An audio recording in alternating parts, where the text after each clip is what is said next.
Assalamualaikum warahmatullahi wabarakatuh. Perkenalkan, nama saya Femia Ika Nurmalasari, NIM E2019-1149, kelas Perbankan Syariah 3. Baik, di sini saya akan menyelesaikan tugas UAS mata kuliah Ekonomi Makro Islam dari Bapak dosen Dr. Abdul Wadud Nafis. Tugasnya yakni mereview 5 materi yang sudah dijelaskan oleh teman saya. Nah, yang pertama yaitu tentang review perhitungan pendapatan nasional. Nah, pendapatan nasional sendiri merupakan atau yang sering disebut dengan GNP, Gross National Product, yaitu merupakan seluruh pemasukan yang diterima oleh suatu negara, baik dari warga negara asing yang ada di Indonesia maupun warga negara Indonesia yang berada di luar negeri.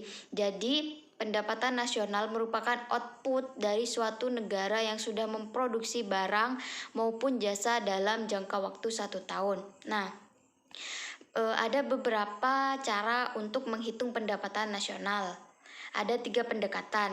Yang pertama, pendekatan produksi, di mana pendekatan produksi di sini Y sama dengan PN kali QN sama dengan TR.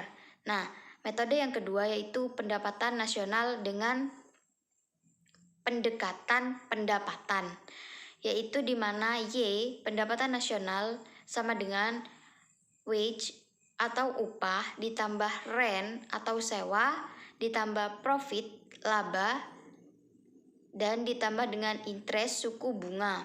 Nah, cara yang ketiga yakni dengan pendekatan pengeluaran, di mana Y sama dengan CIG X min M. C merupakan konsumsi dan G merupakan pengeluaran dari pemerintah.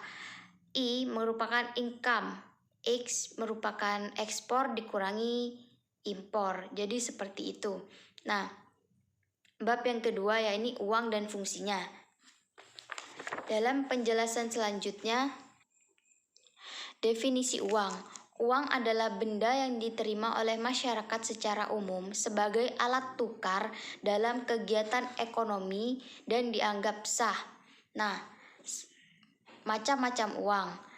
Berdasarkan jenisnya, uang menurut bahan pembuatannya berasal dari uang logam dan uang kertas. Jenis uang menurut lembaga yang mengeluarkannya ada uang kertal dan uang giral. Uang kertal dikeluarkan oleh Bank Indonesia sebagai bank sentral. Uang giral dikeluarkan oleh bank-bank seperti cek, giro, dan lain-lain.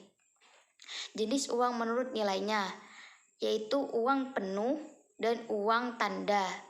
Uang penuh di sini seperti emas, dinar, dan dirham yang memiliki nilai penuh. Uang tanda seperti uang yang sering kita gunakan yang bertuliskan 10.000, 20.000, 50.000, dan lain-lainnya. Fungsi asli uang. Fungsi uang ada 2, fungsi asli dan fungsi turunan.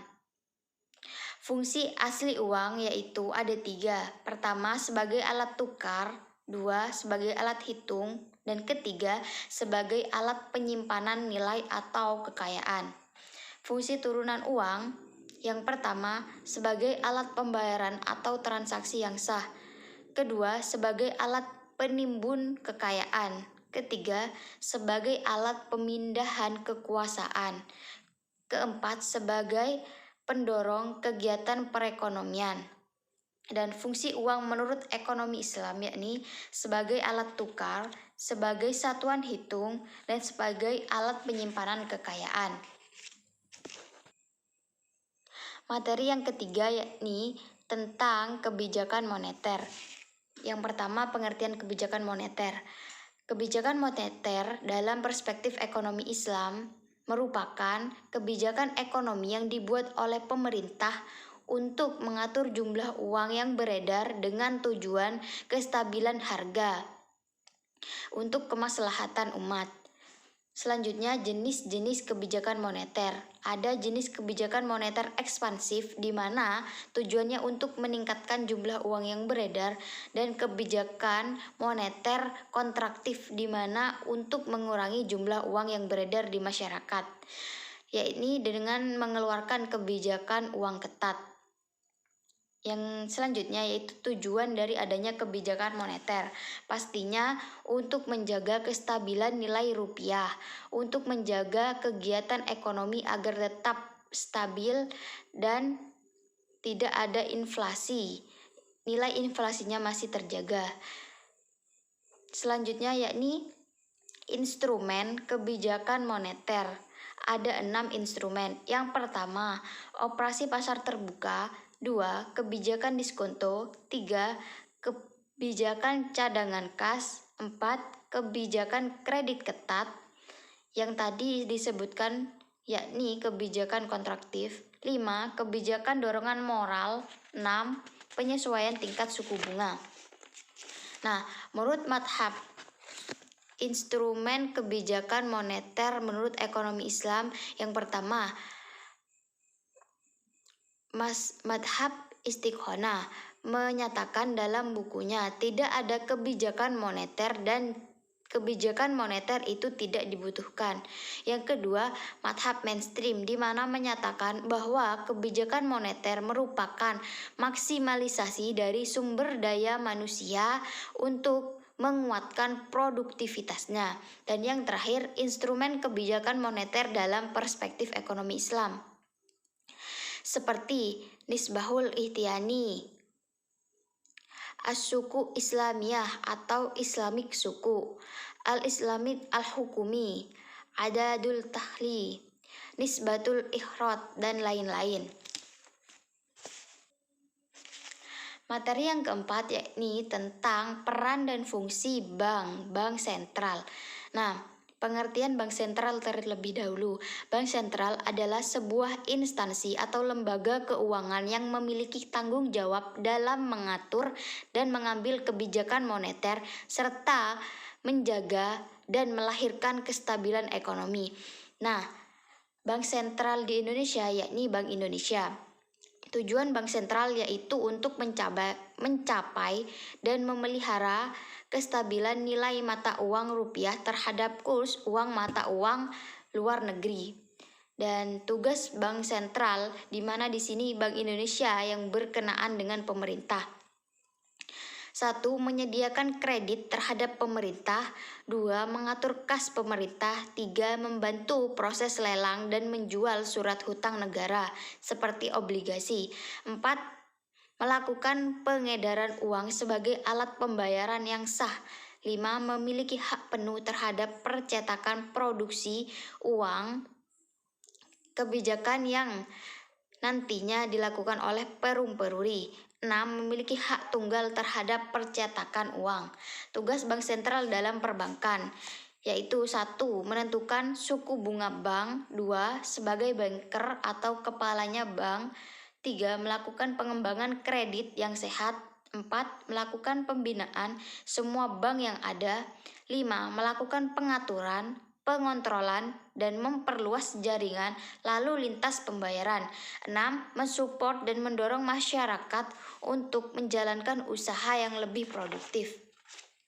Dan pada bab terakhir yakni tentang OJK atau yang sering disebut dengan Otoritas Jasa Keuangan, merupakan instansi lembaga negara yang sudah independen yang mengambil alih tugas dari Bank Indonesia sebagai bank sentral, yang memiliki peran dan fungsi atau tugasnya dalam penyelenggaraan sistem dan mengatur pengawasan terhadap industri jasa keuangan. Tugasnya bank sentral,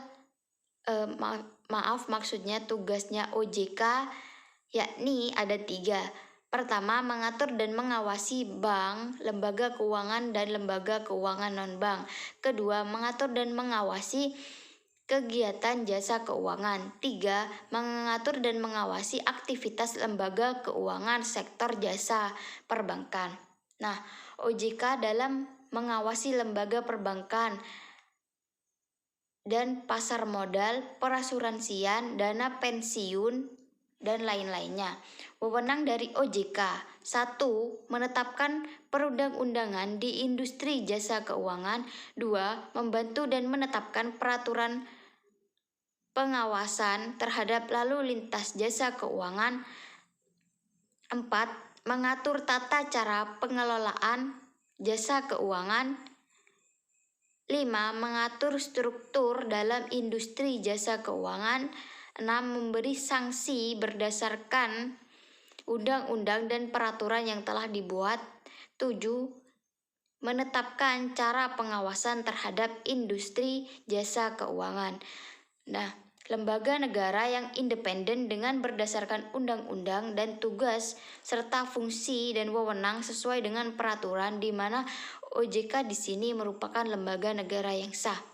Baik, sekian review materi dari saya, kurang lebihnya mohon maaf. Wallahul muwaffiq ila aqwamit thoriq. Wassalamualaikum warahmatullahi wabarakatuh.